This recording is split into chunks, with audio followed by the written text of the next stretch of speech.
নির্বাচনী ময়দানে উলটপালট সমীকরণ, তাসের ঘরের মতো ভেঙে পড়ছে বিএনপির দীর্ঘদিনের দুর্গ।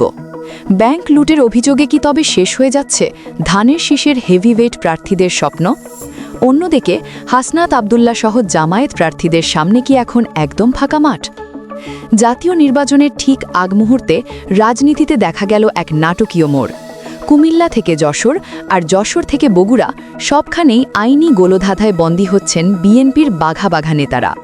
বিপুল পরিমাণ ঋণ খেলাপের দায়ে তারা এখন সার্টিফাইড চোর হিসেবে চিহ্নিত হবার পথে। ব্যাংক লুটের এই মহাকাব্য ভাস হবার পর সুপ্রিম কোর্টের দরজায় ধাক্কা খাচ্ছে তাদের নির্বাচনী স্বপ্ন। কুমিল্লা ৪ দেবিদ্বার আসনে বারের সাবেক এমপি মঞ্জুরুল আহসান মুন্সি এখন মহাবিপদে।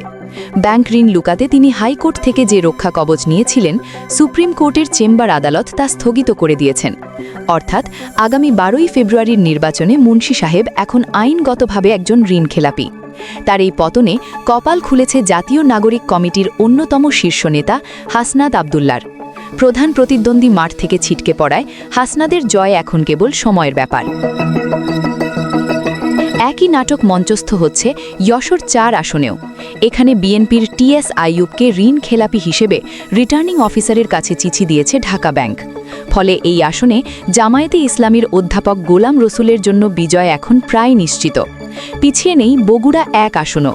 সেখানেও ধানের শীষের প্রার্থী কাজী রফিকুল ইসলাম ব্যাংক জালিয়াতির দায়ে অযোগ্য ঘোষিত হয়েছেন, যার সুফল সরাসরি পাচ্ছেন জামায়াত নেতা অধ্যাপক শাহাবুদ্দিন। রিপোর্ট বলছে সারা দেশে ৩৩ জন ঋণ খেলাপি প্রার্থী আদালতের স্থগিতাদেশ নিয়ে ভোটের মাঠে টিকে আছেন।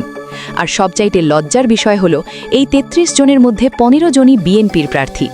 যারা রাষ্ট্র সংস্কার ও দুর্নীতির কথা বলেন তাদের প্রার্থীরাই এখন ব্যাংক লুটের দায়ে অভিযুক্ত। সিআইবি রিপোর্ট বলছে চট্টগ্রাম, সিলেট, টাঙ্গাইল ও ময়মনসিংহের বাঘা বাঘা বিএনপি নেতারা জনগণের হাজার হাজার কোটি টাকা হজম করে বসে আছেন।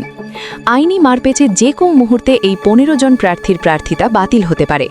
আর সেটি হলে জামায়াত ও তাদের মিত্ররা অন্তত ২০টি আসনে কোনো লড়াই ছাড়াই জয় পাবে। সাধারণ মানুষের প্রশ্ন, যারা এমপি হওয়ার আগেই জনগণের আমানত ফেরত দেয় না, তারা ক্ষমতায় গিয়ে দেশের টাকা লুট করবে না, তার গ্যারেন্টি কি? প্রিয় দর্শক, ব্যাংক লুটেরাদের রাজনীতি কি তবে এদেশ থেকে চিরতরে শেষের পথে? সৎ ও স্বচ্ছ প্রার্থীদের আগমনে কি নতুন ইতিহাস সৃষ্টি হবে জাতীয় সংসদে? আপনাদের মূল্যবান মতামত আমাদের কমেন্টে জানান। দেশ ও বিদেশের সর্বশেষ খবরের জন্য দিগন্ত বার্তা সাবস্ক্রাইব করে সাথেই থাকুন।